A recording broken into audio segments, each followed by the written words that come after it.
Hello everybody, welcome back to my channel where skincare is all about progression over perfection, because perfection doesn't exist. This year I feel like I've done a surprising amount of reviews on The Ordinary, despite the fact that at the beginning of this year, I kind of was talking about how I was done with those single ingredient serums, those high percentage actives. And I feel like most of us nowadays, and a lot of consumers kind of want those more well-rounded, fully jam-packed serums with multiple ingredients in, which means you can get 3 serum steps into one. You know, how serums used to be, multiple actives, multiple beneficial ingredients in one single serum. With that being said, The Ordinary seem to have kind of changed up their game a little bit towards the middle, beginning of the year. From a brand who sold high percentage actives that we all got carried away with, destroyed our skin barriers with, to a brand who are now caring for our skin barrier and creating products that are somewhat more gentle compared to what they usually have to offer. Now, don't get me wrong, like, it's not The Ordinary's fault that this happened. It's just kind of like, I think as consumers, we all got like a little bit too involved with the actives and the ingredients, and now we kind of know a lot more than we did when The Ordinary first launched, and we've all kind of calmed down, know what suits our skin and what doesn't. The products that impressed me the most, which I did do a review on, was their newest cleansers. They just worked their way so easily into my skincare routine because they were so nice to use. And also their Aloe 2% NAG 2% serum, which when I was using it was amazing at keeping my skin hydrated and calm, basically. So when I saw The Ordinary's latest offerings, this pink serum that you couldn't really run away from, like there were ads everywhere, their soothing and barrier support serum, I wanted to try it. I had to try it because I was so impressed with their latest offerings. However, my bullshit meter was going off a little bit because one of the major claims that this product appears to make is that it can help recover the skin barrier in just 2 hours. Which is a bold claim. However, I've been using this product for around 3 months now, and I wanted to share my thoughts and opinions and review and whether I think this product is worth the money or not, because it is a little bit pricier than what The Ordinary usually charge. So first of all, we all know what the skin barrier is, right? It's your skin barrier. It's often described by many dermatologists, and actually I learned this from Michelle from Lab Muffin Beauty Science, unsurprisingly. Imagine your skin barrier like an invisible brick wall that lays across your face. The cement between each brick on our skin barrier is made up of ceramides, fatty acids, I think amino acids, and this wall protects our skin from loss of hydration, external aggressors. However, when we damage this skin barrier from things like overexfoliation, using too many actives, sun damage, change in weather, the fact that as we get older, our natural lipids just tend to not reproduce as often as they once did, our skin barrier becomes compromised, often leaving it itchy, inflamed, dry, red. Did I say red? Red. Now, our skin barrier can heal itself. It does heal itself, but as I mentioned, over time, this can become less and less frequent, less and less easier for our skin to do. So you can also help speed up this process by replenishing your skin barrier with all those fatty acids, ceramides that it needs. And hydration is important too. And of course, simplifying your routine and cutting out high percentage actives when your skin barrier is impaired. So before I get into the product claims and product review, now is a good time to mention that this video is not sponsored. Whenever I talk about The Ordinary in a positive way, people are always like, this seems secretly sponsored. There is no such thing as secret sponsorships on this channel. You know the law, you know it. But that just goes to show, in my opinion, how they have switched up their products.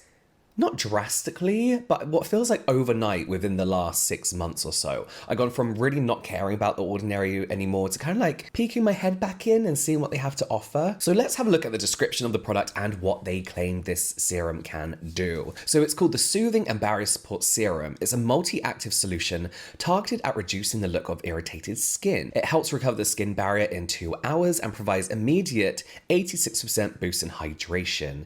This helps soothe feelings of discomfort and reduce signs of redness. While strengthening the skin barrier, the Soothing and Barrier Support Serum also improves the look of uneven texture for a smoother appearance. Formulated with multivitamins, lipids, and phytotechnologies, this comprehensive serum is suitable for all skin types, including sensitive skin. They say that the serum boasts 8 technologies, so let's have a look through them and kind of see if they are any kind of like any miracle, kind of like amazing, new and inventive ingredients. So the first one is vitamin B12, which we know helps with the skin barrier, reducing redness, and it's also what gives this serum the pink color, that slightly darker than Pepto-Bismol color. Then there's something called gallic acid derivatives, which honestly I've not actually heard of before, but they say it's a combination of free activated forms of gallic acid, propylgallate, gallylglucoside, and epigallocatechine gallic glycoside. Or EGG for short, which again helps soothe the skin and helps reduce redness as well. I'm sure I read somewhere that was an antioxidant, but don't quote me on that. Don't quote me on that. Bisabol, which we know again is great for anti-inflammatory, reducing redness, and then they have something called their soothing complex, which they haven't really broken down. They have their ceramide complex, which is plant-derived ceramides, 2% niacinamide, which we know everything niacinamide can do. This is probably where the even your skin tone comes in, the bit of helping with the texture of the skin, breakouts, and niacinamide has been known to help support a damaged skin barrier, kind of help repair that. We have sugar-based hydrators.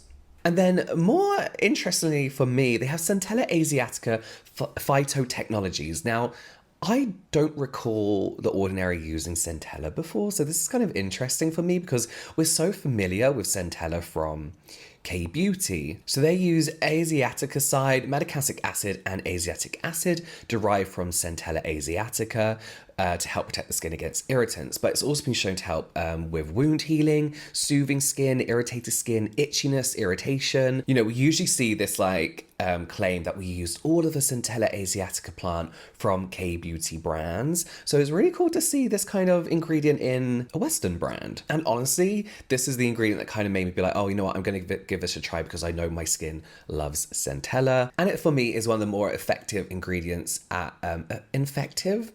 effective ingredients at soothing any kind of irritation my skin has. So other than the repairing the skin within 2 hours and 86% boost in hydration, instant, immediate boost in hydration, they also say it helps reduce the look of redness and improves uneven skin tone and texture. So my personal opinion about the ingredients here is nothing is really new here, nothing really revolutionary. However, what I will say, as somebody with rosacea and somebody who does put my skin through it quite often because of this channel, it's really nice to see all these ingredients in one single serum. Yes, some ingredients have more scientific literature than others, but just a side note, that doesn't always mean that an ingredient is useless just because there's a handful of studies on it rather than a multi-million-dollar company doing their clinical trials on it. It just means people aren't investing money in that area, which is often commonplace with cosmetics and ingredients. So yeah, already done a bit of a spoiler, but my skin is enjoying this. So they tell you to use it twice a day, daily, not with vitamin C.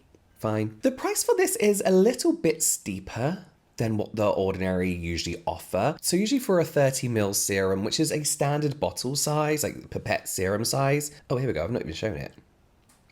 They usually charge anything between $3.99 to like $5.99, I would say, like absolute maximum. I think they put their prices up again, so maybe £6, right?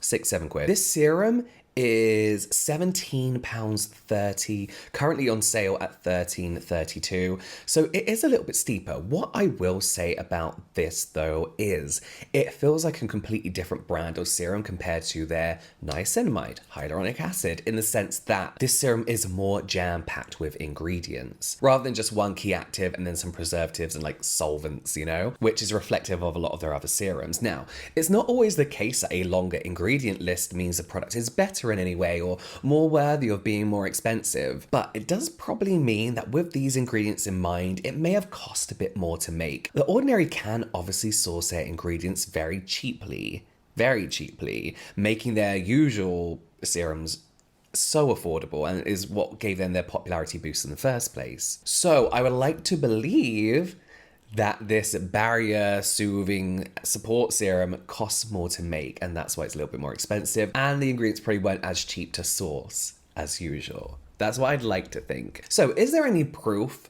that this ingredient works other than their claims? Now, I remember from an interview I watched with a chemist for The Ordinary. I can't remember who it was now. It was a very long time ago. I think it was a doctor called Dr. Dave, I can't remember. They spoke to an in-house chemist who does all the work for The Ordinary. So they do their own in-house clinical trials, which isn't an independent clinical trial. So, you kind of have to take everything with a pinch of salt. But they do say that with the recovery of the skin barrier in 2 hours, clinical testing was done on 23 people, and this was after 1 application, and provides an immediate 86% hydration. Again, clinical testing in 34 people used 2 times per day for 6 weeks. The 2-hour skin barrier instant recovery time and the immediate hydration is one of the more out there claims that The Ordinary has made in the past. I feel like they're very cut and dry with their ingredients, where they're like, this is niacinamide, this is what it does, and this is zinc, this is what it does, and we've mixed it in some bottle and here it is for a couple of quid, There's usually not a lot to it, whereas this feels like there's a bit more marketing behind it, a little bit more of those kind of cleverly worded marketing terms that help sell a product, rather than the purely scientific fact that The Ordinary usually push. From what I'm aware of, their clinical trials seem good. They seem fine. According to the FDA,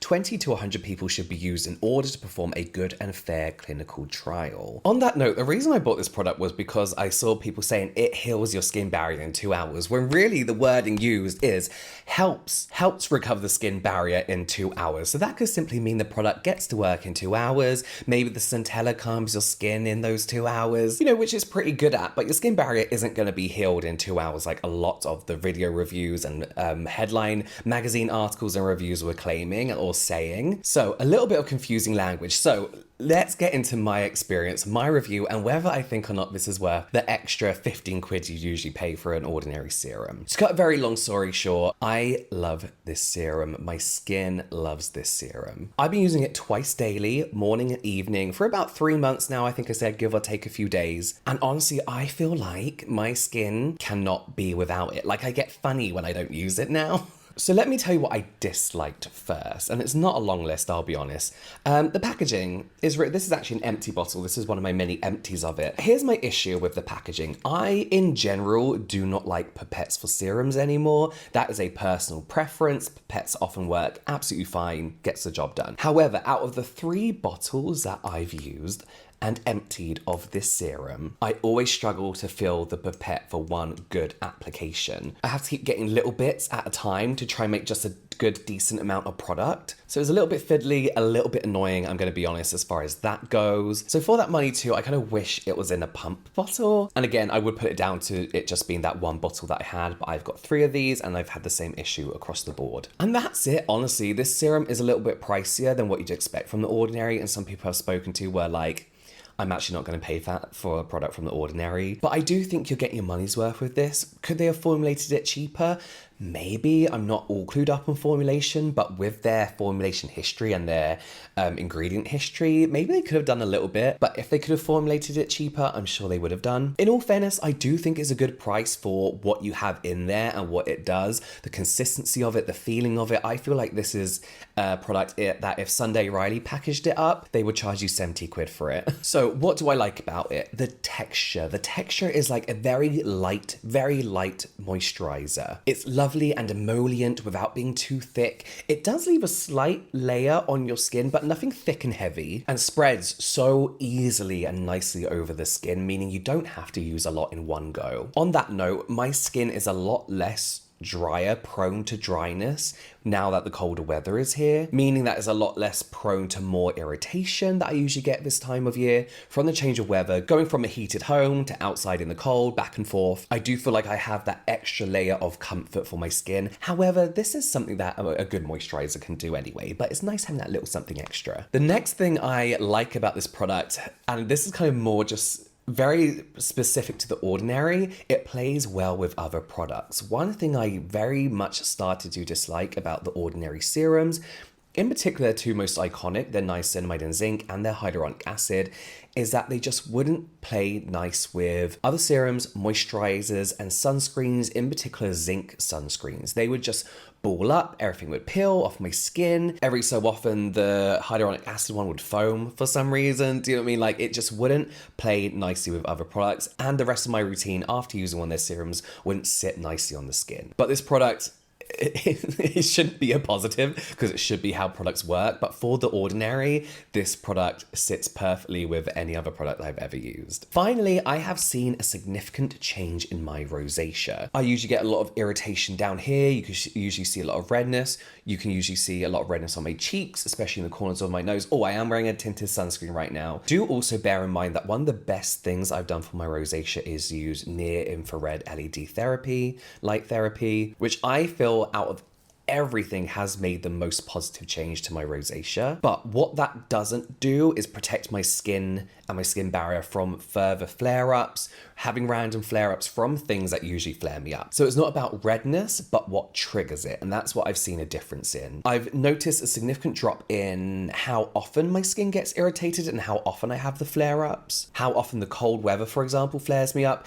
Last year, it was a given that the moment I went outside and walked the dogs, I would come back with like rosy red cheeks. My skin would be very, very dry, and that hasn't happened yet. Also, during that weird heat wave we had a couple months ago, it got really hot again for some reason. Again, that's another opportunity for my rosacea to just flare up. And again, it didn't flare up as bad as usual. I especially have started to use this serum after doing things like shaving my cheeks, removing facial hair, eyebrows, because my skin gets really, really irritated for some reason. I get like these little itchy spots. Using this after that immediately calms it down. I get no irritation. Even after a couple days, there's no irritation from it whatsoever. But yeah, I just find that everything that usually triggers my rosacea to go just crazy and flare up, or things that usually would send my skin to a bit of a downward spiral, that has lessened significantly to a point where a week ago I was like, I've not had a flare up for a really long time, or I've not had a breakout for such a long time. Is there probably another serum out there that can do all this? Yes, of course there is.